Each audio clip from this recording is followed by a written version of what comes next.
오늘 각 분야 전문가들 앞에서 이렇게 발표를 하려니까 좀 쉽지 않은 것 같습니다. 그래도 메타버스라는 좀 최근에 많이 그러니까 코로나 팬데믹 이후에 가장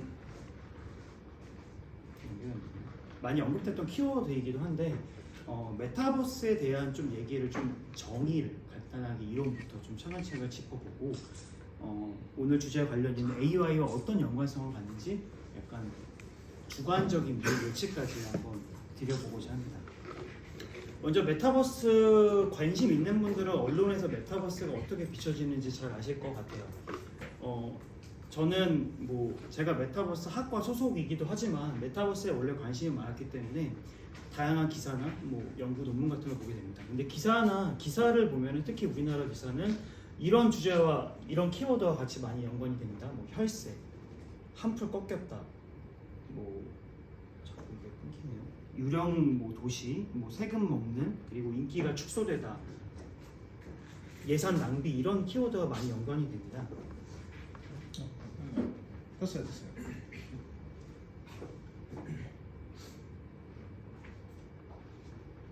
근데 실제로 메타버스가 이러한 약간 편견 같은 것들을 좀 깨고 메타버스가 무엇인지 한번 초기부터 다시 해보고자 합니다. 그래서 오늘은 메타버스 정의, 그러니까 학문적 정의나 산업적 정의를 말씀드리고 그 다음에 플랫폼 비교, 그리고 마지막으로 메타버스와 AI가 어떤 연관이 있는지 말씀드리겠습니다.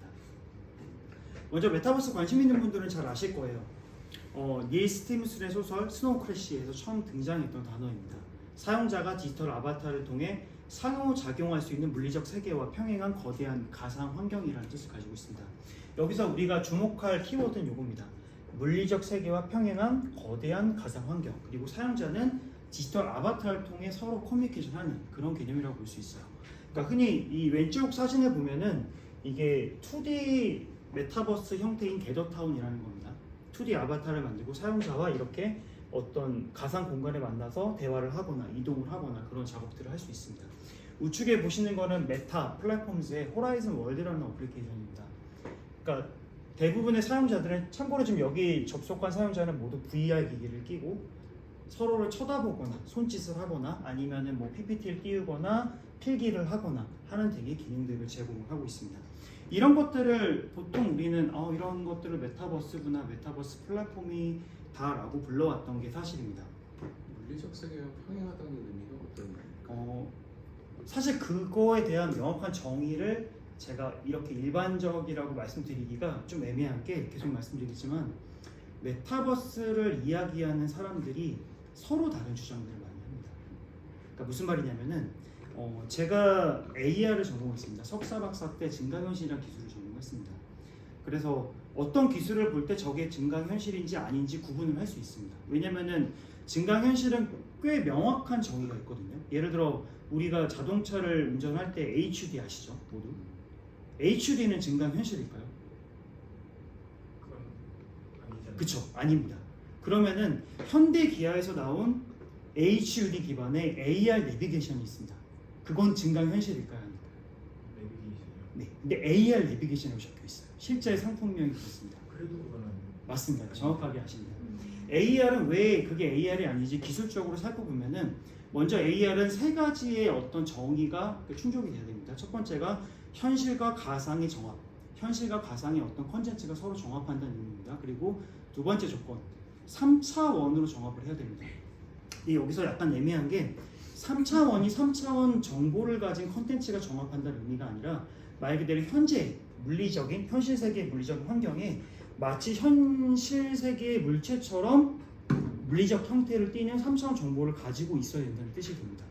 그러니까 사실 그 현대 기아에서 주장하는 AR 내비게이션, 뭐 제네시스 포함해서 사실 걔네들은 현실 세계와 따로 놀거든요. 그냥 내비게이션인데 애니메이션이 있는 내비게이션에 불과하긴 합니다.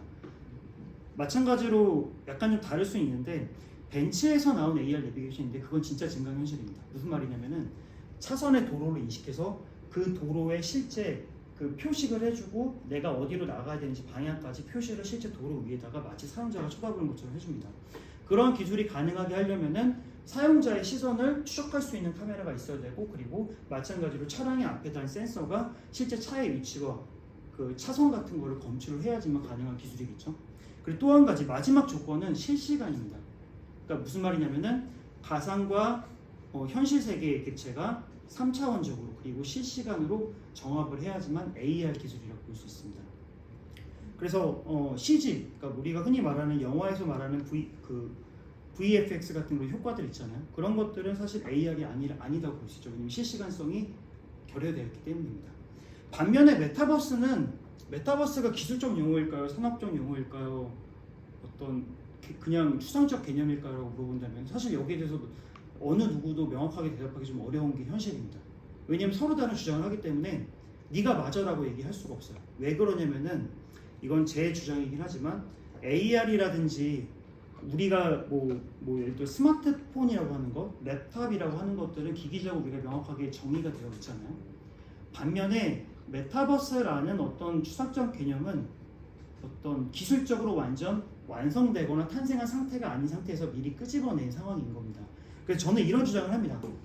코로나 팬데믹 때 비대면 플랫폼이 필요했기 때문에 아직 태어나기 전에 메타버스라는 애를 엄마 배에서 끄집어내서 지금 얘가 사람 역할 못하니까 너는 필요가 없어 라고 하는 꼴인 거죠. 사실 우리가 해야 되는 거는, 그러니까 제가 원하는 건 이 메타버스라는 개념이나 산업적 어떤 기반을, 기술적 어떤 목표를 인큐베이터에 넣어서 사실 더 배양을 한 다음에 좀 더 잘 자란 다음에 실제 우리 대중화를 시켜야 되는 게 맞지 않나 싶습니다. 그런 측면에서 메타버스를 연구하는 사람들이 최근에 집중하고 있는 거는 VR 기반의 메타버스라고 볼 수 있거든요. 그래서 그것들에 대한 얘기는 좀 더 이따 드리겠습니다. 일단 메타버스에 대한 또 얘기를 또 드리면은 디지털 세계 집합적 공간, 공간성을 가진 인터넷, 그리고 증강현실, VR 이런 것들을 모두 그냥 이제는 메타버스라고 다 싸잡아 같이 부르고 있습니다. 이 메타버스 관심 있는 분들은 이 표 보신 적 있을 것 같아요. 미국 미래 가수화 연구재단에서 2006년에 메타버스를 설명하는 2개의 축과 4개의 시나리오를 제시를 했습니다. 이 2개의 축은 어그멘테이션, 그러니까 증강되고 시뮬레이션, 완전히 시뮬레이션 된 거, 그리고 좌측은 익스터널, 현실 세계에 약간 포커스된 개념이고요. 우측은 내재되어 있는, 그러니까 사용자의 좀 그 포커스된 측면이 있습니다. 보면 아마 여기 계신 분들 다 용어 아실 겁니다. AR이라든지 아니면 웨어러블 디바이스 기반의 라이프 로깅, SNS도 여기 포함됩니다. 그리고 구글 어서 같은 미러월드, 현실 세계를 모방하고 있지만 완전한 3차원 가상 디지털 콘텐츠입니다. 그리고 이쪽은 버추얼 월드, 완전한 가상 현실이죠. 현실과 무관한. 그래서 신문이나 특히 논문에서도 심지어 이런 요소들이 메타버스의 종류다라고 주장을 하는 분들이 많습니다. 근데 저는 개인적으로 납득이 되지 않았거든요. 왜냐하면 메타버스에 미러월드가 있고 메타버스에 AR이 있어? 아닐 것 같은데라고 해서 이 원문을 제가 찾아봤어요. 근데 원문에서는 이 4가지 시나리오가 메타버스의 어떤 타입이 아니라 이 4가지 속성들을 종합적으로 가지고 있는 것이 바로 메타버스라고 작성을 하고 있습니다. 그러니까 무슨 말이냐면은 메타버스는 이러한 속성을 일부 갖거나 혹은 종합적으로 갖는 형태의 개념인 것이지 각각을 메타버스라고 부르기는 좀 어렵다는 게 저의 판단입니다. 메타버스가 주목을 받았던 가장 큰 계기 중에 하나가 바로 페이스북이라는 전 세계 시총 탑10 안에 드는 기업이 회사명을 메타 플랫폼으로 변경하면서 많이 이슈가 됐었습니다. 다들 잘 아실 것 같아요. 이때 CEO 마크 저커버그는 메타버스를 체화된 인터넷이라는 개념을 씁니다. 이게 무슨 말이냐면은 인바디드 인터넷이라는 개념으로서 기존의 인터넷은 어떤 영상이나 텍스트, 음향, 동영상 등의 데이터를 전송하는 수단이었다고 한다면은 메타버스는 그 인터넷에다가 시각과 청각 정보 이상의 사용자 경험을 같이 제공할 수 있는 무언가라고 주장을 한 겁니다. 쉽게 생각하면 우리가 VR 기기를 생각할 수 있어요. 여기서 VR 혹시 안 써보신 분 있으신가요? 난 한 번도 VR 써보지 않았다. 다 써보셨죠? 그럼 VR을 썼을 때 우리가 현실 세계에서 느끼지 못했던 기존의 인터넷 어떤 평면 기반에서 느끼지 못했던 공간감이라는 걸 느끼셨을 겁니다. 그 공간감을 제공할 수 있는 게 바로 메타버스다라고 메타 플랫폼들은 주장을 하고 있습니다. 이건 이들의 주장입니다. 저는 참고로 현재 굉장히 많은 메타버스 관련 산업과 연구들이 이 주장에 따라서 같이 흐르고 있다고 생각을 합니다. 한번 이 영상을 보여드릴 테니까 공통점을 한번 찾아보시기 바랍니다. Metaverse is going to span from immersive experiences in fantasy worlds to bringing simple games into our everyday lives through holograms. Maybe you'll play old games in new ways. So, Barcelona, huh? Well, it's not New York, but I like it. New York, this is it. What's that? I said, let me put my game face on so I can beat you. Ah, okay. Check. I gotta try another game face next time. Maybe you'll go head to head with players from around the world. It's like a shop. Some call it skill. Keep talking. Or maybe you'll do things that aren't even possible in gaming today.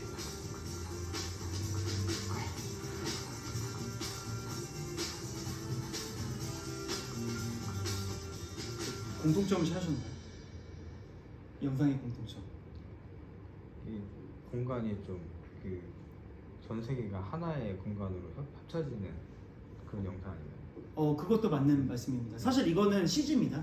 그러니까 실제 가능한 기술이 아니라 그냥 이런 미래가 있을 거다라고 몇해 예측한 건데 공통점은 뭐냐면은 현실 세계의 사용자는 모두 안경을 쓰고 있다. 네, 영상 한번 다시 볼까요? 별로 뭐 큰 의미 있는 영상 아니죠. CG니까 모든 사용자는 다 안경을 끼고 있습니다.